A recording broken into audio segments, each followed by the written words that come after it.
So here we have the Mini Cooper 3-door hatchback on a 14 plate. I'm going to start off by hopping inside the car and running through some controls first of all.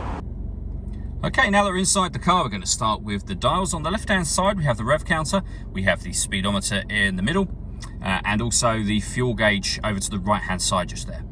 In the middle, you can also see the total miles of the car. They are 32,372.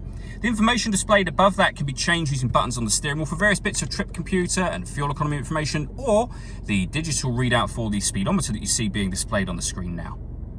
Over in the center, we then have the stereo for the car. So we can go back to our menu from here and use this dial to select any of these items. So for example, your radio, push the dial down. You'll see we have AM and FM, DAB as well, just here. If you listen to your own music, you do that under multimedia. We have USB input and auxiliary input as well. Up on here, you can also then pair your phone in order that you can make and receive phone calls. And we have the main volume for the stereo just there.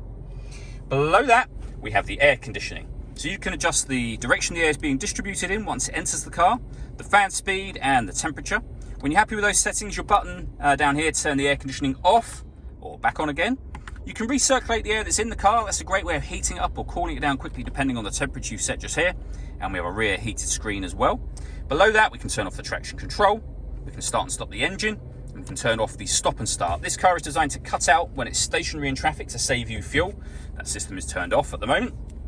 We have our USB and auxiliary inputs for your music, along with a 12-volt charging socket, and then the gear lever for the fully automatic gearbox.